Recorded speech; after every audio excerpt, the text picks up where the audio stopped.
Welcome to my YouTube channel. My name is Harjeet Kaur. हम कर रहे हैं क्लास 10th की ज्योग्राफी की एनसीईआरटी, जिसमें आज हम शुरू करेंगे चैप्टर 4 जिसका नाम है एग्रीकल्चर। किसी भी कंट्री के लिए जो एग्रीकल्चर है ना वो बहुत ही इम्पोर्टेंट हो जाता है, स्पेशली इंडिया के लिए।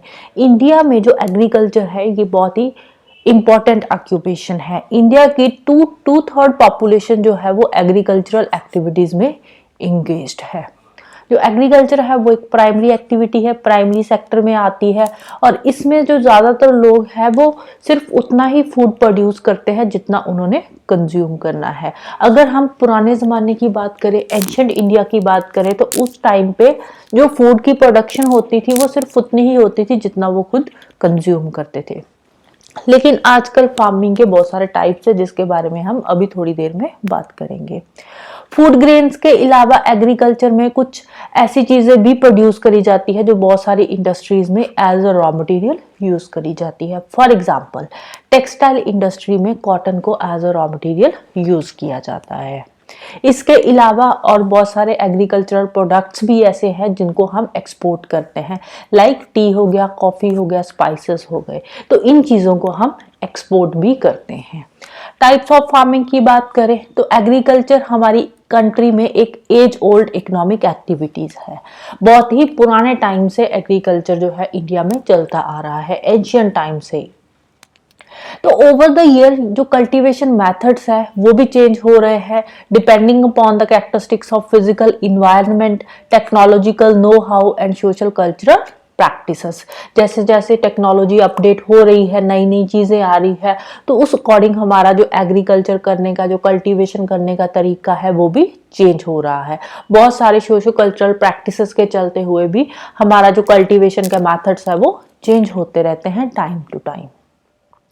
फार्मिंग की बात करें तो फार्मिंग भी वेरी करती है from subsistence to commercial type. अब कुछ जगहों पे फार्मिंग इस टाइप की होती है कि वो सिर्फ जितना उन्होंने खाना होता है उतना ही प्रोड्यूस करते हैं।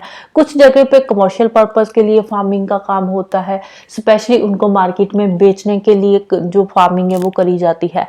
तो एट प्रेजेंट अगर हम बात करें तो इंडिया के अलग अलग पार्ट्स में अलग अलग तरह के फार्मिंग जो सिस्टम है वो प्रैक्टिस किए जाते हैं, जिसमें सबसे पहले आता है प्रिमिटिव सबसिस्टेंस फार्मिंग। अभी भी इंडिया के कुछ पार्ट्स ऐसे हैं जहां पे कि प्रिमिटिव सबसिस्टेंस फार्मिंग जो है वो प्रैक्टिस करी जाती है।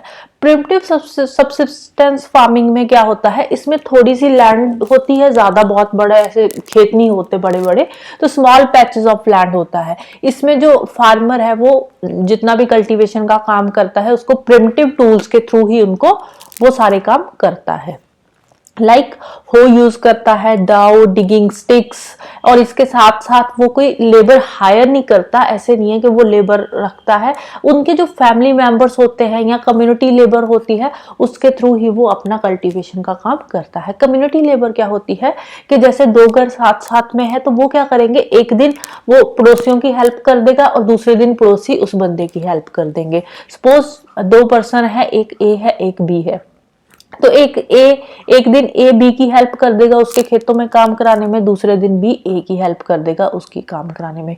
तो ये होती है कम्युनिटी लेवल के, आस पड़ोस वालों को भी अपने काम में हेल्प के लिए वो बुला लेते हैं, या फिर फैमिली मेंबर्स ही मिलकर कल्टीवेशन का काम करते हैं। और ये वाली जो फार्मिंग होती है ना, प्रिमिटिव सबसिस्टेंस फार्मिंग, ये डिपेंड करती है मॉनसून पे, सॉइल की नेचुरल फर्टिलिटी पे, इसके अलावा जो इन्वायरमेंटल कंडीशन है उन पे डिपेंड करती है क्रॉप की ग्रोथ, के किस टाइप की क्रॉप ग्रो करनी है और क्रॉप की जो प्रोडक्शन है वो कितनी हो रही है, वो इन्वायरमेंटल कंडीशन पे भी डिपेंड करती है। अब यहाँ पे कोई भी मॉडर्न मेथड यूज नहीं हो रहा, ना तो इरिगेशन के लिए कोई मॉडर्न मेथड यूज हो रहा है, ना ही सॉइल की फर्टिलिटी को इंक्रीज करने के लिए कोई मॉडर्न मेथड यूज हो रहा है। बिल्कुल नेचुरल तरीके से ऑर्गेनिक खेती यहाँ पे होती है। इसको स्लैश एंड बर्न एग्रीकल्चर भी बोला जाता है। स्लैश एंड बर्न एग्रीकल्चर क्या होता है कि लैंड का थोड़ा सा टुकड़ा लिया, यहाँ पे अगर कोई जंगल वगैरह है या कुछ भी चीज है तो उसको बर्न कर दिया जाता है, उसको जला के, जंगलों को खत्म करके, जंगलों को काट के उसको जला दिया जाता है। उसके बाद वो जो रिमेनिंग होता है उसको मिट्टी में ही, जो एशेस वगैरह पीछे बचते हैं उसको मिट्टी में मिला के फिर उसमें खेती का काम किया जाता है, सीरियल्स वगैरह या फिर और फूड क्रॉप्स जो फैमिली के लिए चाहिए होते हैं कंज्यूम करने के लिए, वो सारे क्रॉप्स यहाँ पे ग्रो किए जाते हैं। लेकिन अब जब यहाँ पे खेती का काम हो रहा है, कल्टीवेशन हो रही है, तो धीरे धीरे ओवर द टाइम जो ये लैंड का टुकड़ा है ना, इसकी फर्टिलिटी कम होती जाती है। जैसे ही इसकी फर्टिलिटी कम हो जाती है तो फार्मर इस जगह से शिफ्ट कर जाता है, शिफ्ट होकर किसी और जगह पे एक लैंड का टुकड़ा लेगा और वहां पे फिर से स्लैश एंड बर्न होगा, और वहां पे जो भी जंगल वगैरह हो गए, हर्ब श्रब्स, ग्रास वगैरह जो भी चीजें हैं, सबको वो जला देगा, काट देगा, काट के वहां पे फिर से वो कल्टीवेशन का काम शुरू करेगा। और ये वाला जो टुकड़ा है इसको खाली छोड़कर ऐसे ही आगे मूव ऑन हो जाएगा, और धीरे धीरे इसकी फर्टिलिटी फिर से रिप्लेनिश हो जाएगी जो इस लैंड के टुकड़े की है। तो ये वाली जो शिफ्टिंग होती है, शिफ्टिंग क्यों करी जाती है? सॉइल की फर्टिलिटी इंक्रीज करने के लिए शिफ्टिंग करी जाती है, सो दैट कि नेचुरल प्रोसेस के थ्रू ही सॉइल की फर्टिलिटी इंक्रीज हो सके। यहाँ पे कोई भी फर्टिलाइजर्स, केमिकल्स, पेस्टिसाइड्स वगैरह यूज नहीं होते। तो इस तरह से अब अगर किसी लैंड के टुकड़े की फर्टिलिटी कम होती है तो वहां पे उस लैंड के टुकड़े को छोड़कर अगली जगह पे शिफ्ट हो जाता है फार्मर। अब यहाँ पे प्रोडक्टिविटी भी कम होती है, क्योंकि यहाँ पे कोई भी मॉडर्न मेथड यूज नहीं कर रहे, ना कोई टेक्नोलॉजी यूज कर रहे, ना कोई केमिकल, तो प्रोडक्टिविटी भी इतनी ज्यादा नहीं होती एग्रीकल्चर की। सिर्फ प्रोडक्टिविटी उतनी की होती है जितनी फार्मर खुद की फैमिली के लिए यूज कर सके, क्योंकि एक तो जमीन भी कम है और ऊपर से कोई मॉडर्न मेथड भी नहीं यूज कर रहे, कोई फर्टिलाइजर, ना कोई हाई यील्डिंग वैरायटी सीड्स की यूज कर रहे हैं, जिसके चलते हुए प्रोडक्टिविटी जो होती है वो यहाँ पे कम ही होती है। अब ये जो शिफ्टिंग एग्रीकल्चर है, इसके अलग अलग पार्ट्स में अलग अलग नाम है। जैसे कि नॉर्थ ईस्टर्न स्टेट्स हो गए लाइक असम, मेघालय, मिजोरम, नागालैंड, यहाँ पे इसको क्या बोला जाता है? Zooming cultivation. मणिपुर में पमलाओ बोला जाता है। छत्तीसगढ़ के बस्तर डिस्ट्रिक्ट में इसको दीपा बोला जाता है। अंडमान एंड निकोबार आइलैंड्स पे भी दीपा बोला जाता है, जो प्रिमिटिव सब्सिस्टेंस फार्मिंग है, जिसको कि शिफ्टिंग कल्टीवेशन भी बोला जाता है, स्लैश एंड बर्न एग्रीकल्चर भी बोला जाता है। इसके अलावा इंटरनेशनली अगर हम बात करें तो स्लैश एंड बर्न एग्रीकल्चर को मैक्सिको एंड सेंट्रल अमेरिका में मिल्पा बोला जाता है, वेनेजुएला में कॉनुको बोला जाता है, ब्राजील में इसको रोका बोलते हैं, और सेंट्रल अफ्रीका में इसको मसोल बोलते हैं, इंडोनेशिया में लदांग, वियतनाम में इसका नाम है रे। तो अलग अलग कंट्रीज में अलग अलग नाम है। इंडिया के अंदर भी अलग अलग स्टेट्स में इसके अलग अलग नाम है। कई जगह पे जैसे zooming cultivation north eastern states में इसको बोलते हैं, स्लैश एंड बर्न एग्रीकल्चर बोलते हैं। वैसे ही ये जो प्रिमिटिव फॉर्म ऑफ एग्रीकल्चर है, इसको मध्य प्रदेश में बेवार या फिर दैया भी बोला जाता है। इसके अलावा आंध्र प्रदेश में इसको पोडू या पेंडा बोलते हैं, और उड़ीसा की बात करें, उड़ीसा में पामाडाबी या कमान या फिर बरिंगा इसको बोला जाता है। वेस्टर्न घाट्स में इसको कमारी बोलते हैं, और साउथ ईस्टर्न राजस्थान की बात करें तो वहां पे इसको वालरे या वॉल्त्रे बोलते हैं, और हिमालयन बेल्ट की बात करें तो हिमालय बेल्ट में इसको खिल बोला जाता है। झारखंड में कुरुआ बोलते हैं, और नॉर्थ ईस्टर्न रीजन में इसको जूमिंग कल्टीवेशन या फिर जूमिंग एग्रीकल्चर भी बोला जाता है, राइट। फिर यहाँ एक स्टोरी दे रखी है। रिंजा एक लड़की है, वो अपनी फैमिली के साथ रह रही है छोटे से गांव में, असम के दिप्पू एक जगह है असम में, वहाँ पे रह रहे हैं। तो वहाँ पे वो अपने फैमिली मेंबर्स को देख रही है कि एक लैंड का टुकड़ा उन्होंने लिया, लैंड का पैच लिया, और वहाँ पे उन्होंने स्लैश एंड बर्निंग करके उस लैंड के टुकड़े को साफ कर लिया। फिर वहाँ पे कल्टीवेशन का काम उन्होंने शुरू कर दिया, अपने खेतों को पानी दे रहे हैं, वहाँ पे जो भी है सोइंग का काम चल रहा है। पानी कैसे देते हैं? पानी आसपास कोई स्प्रिंग बह रहा होगा, उस स्प्रिंग में से बैम्बू कैनाल्स के थ्रू जो पानी है वो उनके खेतों तक पहुंच रहा है। तो उसको आसपास जो रिंजा है, रिंजा को अपने आसपास देखकर, जो खेत उन्होंने छोटे से बनाए हुए हैं उन खेतों को देखकर वो बड़ी खुश होती है, उसको बड़ा अच्छा लगता है। लेकिन अभी तक रिंजा को ये नहीं पता कि जब इस सॉइल की फर्टिलिटी कम हो जाएगी तो उस टाइम पे उनकी फैमिली जो है वो उस लैंड को छोड़कर किसी दूसरी जगह पे शिफ्ट हो जाएगी, राइट। फिर नेक्स्ट टाइप पे चलते हैं। नेक्स्ट आती है intensive subsistence farming. Intensive subsistence farming क्या होती है? जो इंटेंसिव सब्सिस्टेंस फार्मिंग होती है ये लेबर इंटेंसिव फार्मिंग होती है। अब देखो पॉपुलेशन बढ़ रही है। जब हमें आज़ादी मिली थी, इंडिपेंडेंस मिली थी, तो उस टाइम पे हमारी पॉपुलेशन तकरीबन कितनी थी? 40 लाख, ठीक है। अब धीरे धीरे ये जो हमारी 40 करोड़ थी, सॉरी लाख नहीं, तो धीरे धीरे ये जो हमारी पॉपुलेशन है ये बढ़ती गई। उस टाइम पे 40 करोड़ थी और धीरे धीरे बढ़ते बढ़ते आज की डेट में कितनी होगी, 130 140 करोड़ के आसपास हो गई। ठीक है, 130 140 के आसपास होगी। तो कहाँ पे 40 करोड़ और कहाँ पे 130 40 करोड़, तो 3 गुना से भी ज्यादा हमारी पॉपुलेशन बढ़ गई है। तो पॉपुलेशन बढ़ने के चलते हुए हमें इंटेंसिव सब्सिस्टेंस फार्मिंग के मेथड्स को अडॉप्ट करना पड़ा। ये क्या है, ये एक लेबर इंटेंसिव फार्मिंग है। इसमें जो घर, अब पहले हमने क्या दिखा था कि जो फैमिली मेंबर्स थे वही मिलकर कल्टीवेशन का काम करते थे, लेकिन इंटेंसिव सब्सिस्टेंस फार्मिंग में हम लेबर को हायर करते हैं। इसमें हम बायोकेमिकल इनपुट्स डालते हैं, फर्टिलाइजर्स डालते हैं, इंसेक्टिसाइड डालते हैं, पेस्टिसाइड डालते हैं, सीड्स की हाई यील्डिंग वैरायटीज यूज करते हैं, HYV सीड्स को यूज करते हैं। इसके अलावा इरिगेशन के मॉडर्न मेथड्स यूज करते हैं, सबमर्सिबल पंप्स वगैरह लगाते हैं खेतों को पानी देने के लिए। अब हुआ क्या, अब हमने देखा यहाँ पे पॉपुलेशन बढ़ गई। अब पॉपुलेशन बढ़ी तो धीरे धीरे, अब पहले क्या था, पहले एक बंदा था, सपोज यहाँ पे ए बंदा है, अब इसके कितने हो गए, 3-4 बच्चे हो गए। अब ये जो 4 बच्चे हैं इनके आगे भी तो 3-3 या 4-4 बच्चे और होंगे ना। तो इस तरह से हमारी पॉपुलेशन जो है बढ़ती गई। अब जो जमीन ए बंदे के पास है, इसके अगर 4 बच्चे हैं तो वो इसकी जमीन ये 4 हिस्सों में बट जाएगी, और फिर आगे फिर से ये जमीन बट जाएगी। उनके अगर 2-2 या 3-3 भी बच्चे हैं तो उनकी जो जमीन है वो आगे 2 या 3 पार्ट्स में फिर से बढ़ जाएगी।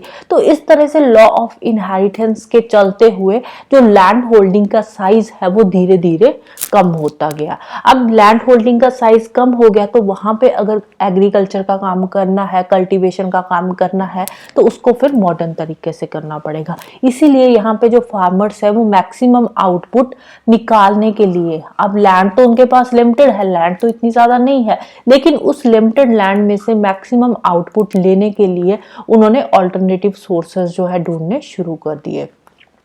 अब एग्रीकल्चर लैंड पे प्रेशर बढ़ रहा है। अब जितनी उनके पास लैंड है उसमें से अगर मैक्सिमम आउटपुट लेना है तो उसके लिए फर्टिलाइजर्स यूज करने पड़ेंगे, पेस्टिसाइड केमिकल्स यूज करने पड़ेंगे, हाई यील्डिंग वैरायटीज यूज करनी पड़ेगी, तभी तो वो छोटे से लैंड के टुकड़े में से ज्यादा आउटपुट ले पाएंगे।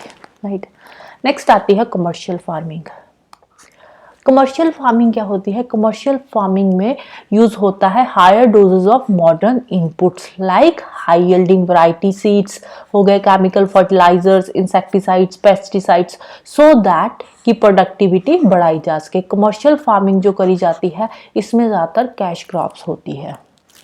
ठीक है, जिनको जो फार्मर है वो खेतों में बेचता है। लेकिन जो एग्रीकल्चर की कमर्शलाइजेशन है ना वो भी रीजन टू रीजन वेरी करती है। फॉर एग्जांपल अगर हम बात करें राइस की, राइस जो है वो पंजाब एंड हरियाणा में क्या है, कमर्शियल है। ठीक है, कमर्शियल क्रॉप है पंजाब एंड हरियाणा में, क्योंकि पंजाब हरियाणा में जो फार्मर्स राइस ग्रो करते हैं तो उसको जाकर आगे मार्केट में बेचते हैं। लेकिन वहीं अगर हम उड़ीसा की बात करें तो उड़ीसा में यही जो राइस है वो एक सबसिस्टेंस क्रॉप है। उड़ीसा में जो राइस की खेती करी जाती है वो अपने फैमिली की कंजम्पशन के लिए ही करी जाती है। तो रीजन टू रीजन जो एग्रीकल्चर प्रैक्टिसेस है वो भी वेरी करती है। किसी जगह पे एक क्रॉप है वो कमर्शियल क्रॉप होगी और वहीं दूसरी जगह पे वो जो क्रॉप होगी वो एक सबसिस्टेंस क्रॉप होगी। फिर प्लांटेशन आ जाता है। प्लांटेशन क्या होता है, प्लांटेशन भी एक कमर्शियल फार्मिंग की ही टाइप है। इसमें क्या होता है, इसमें बहुत बड़े एरिया पे एक सिंगल क्रॉप ग्रो की जाती है। ठीक है, और ये जो प्लांटेशन क्रॉप होती है वो 1 साल की क्रॉप होती है, मतलब कि एक ये लैंड का जो टुकड़ा है इसमें सिर्फ एक ही क्रॉप ग्रो होगी। शुगर केन हो गया, टी हो गया, कॉफी हो गया, ये सारी क्या है, ये प्लांटेशन क्रॉप्स में आती है। और जो प्लांटेशन क्रॉप है ये एग्रीकल्चर और इंडस्ट्री दोनों के लिए इंपॉर्टेंट हो जाती है। प्लांटेशन क्रॉप में क्या होता है, इसमें यूज होते हैं कैपिटल इंटेंसिव इनपुट्स। ठीक है, इसमें बहुत ज्यादा खर्चा होता है। इसके साथ साथ लेबर चाहिए। अब चाय की खेती कर रहे हो तो चाय की पत्तियां तोड़ने के लिए अब मैनुअल काम होता है, तो उसकी पत्तियां तोड़ने के लिए भी लेबर चाहिए। ज्यादातर इसमें फीमेल लेबर की जरूरत होती है, क्योंकि जो चाय की पत्तियां होती है वो सॉफ्ट होती है, तो उनको तोड़ने के लिए थोड़े सॉफ्ट हाथ होने चाहिए, तो इसीलिए इसमें ज्यादातर फीमेल लेबर को प्रेफर किया जाता है। इसके अलावा प्लांटेशन क्रॉप्स का जो रॉ मटेरियल होता है ना, प्लांटेशन क्रॉप्स जो ग्रो होकर बड़ी होती है, जैसे चाय की पत्तियां हो गई या फिर कॉटन या फिर शुगर केन की बात कर ले, तो उसमें क्या होता है, जो शुगर केन है वो raw as a raw material use होता है इंडस्ट्रीज में, प्लांटेशन क्रॉप में। इंडिया में प्लांटेशन क्रॉप्स की बात करें तो टी हो गया, coffee, rubber, sugar cane, banana, even के जो बनाना है, बनाना एज इट इज भी यूज होता है पेड़ों से तोड़कर, और इसके अलावा जो बनाना है as a raw material industry में भी यूज होता है। शुगर केन की बात कर लो तो शुगर केन में क्या होता है, sugar cane as a raw material use होता है और इसी शुगर केन से आगे अलग अलग तरह के प्रोडक्ट्स बनते हैं, लाइक शुगर हो गया। तो ये है इंडिया की कुछ इंपॉर्टेंट प्लांटेशन क्रॉप्स। असम की बात करें तो इस असम में टी प्लांटेशन क्रॉप है। कर्नाटका की बात करें, कर्नाटका में नॉर्थ बंगाल कॉफी जो है ये एक प्लांटेशन क्रॉप है। ये जो कर्नाटका की कॉफी है इसका नाम है नॉर्थ बंगाल कॉफी। इसके अलावा अलग अलग स्टेट्स में अलग अलग प्लांटेशन क्रॉप्स जो है वो ग्रो करी जाती है। अब इनकी जो प्रोडक्शन होती है प्लांटेशन क्रॉप की, इनकी प्रोडक्शन को फिर आगे मार्केट में ले जाया जाता है और मार्केट से, अब मार्केट तक ले जाने के लिए या फिर किसी इंडस्ट्री तक ले जाने के लिए हमें क्या चाहिए होता है, ट्रांसपोर्ट सिस्टम और कम्युनिकेशन सिस्टम। आज की डेट में इंडिया में जो ट्रांसपोर्ट सिस्टम है वो भी अच्छे से डेवलप हो चुका है और कम्युनिकेशन सिस्टम भी अच्छे से डेवलप हो चुका है। अब खेतों से, अब सपोज हम बात कर रहे हैं शुगर केन की। शुगर केन क्या है, शुगर केन को खेतों से तोड़ा जाता है, इसकी हार्वेस्टिंग होती है, उसके बाद ट्रांसपोर्टेशन सिस्टम को यूज करके इसको पहुंचाया जाता है इंडस्ट्री में। ठीक है, इंडस्ट्री में इससे के अलग अलग प्रोडक्ट्स बनते हैं, जितने भी बनते हैं शुगर वगैरह, शुगर की अलग अलग वैरायटी की आती है। तो उसके बाद जो इसके प्रोडक्ट्स होते हैं उनको ट्रांसपोर्टेशन के थ्रू आगे मार्केट तक पहुंचाया जाता है। जो इसके इंडस्ट्री के जो फिनिश्ड प्रोडक्ट्स होते हैं उनको फिर आगे मार्केट में ले जाया जाता है, सो दैट कि उसको फिर आगे लोगों तक पहुंचाया जाए, राइट।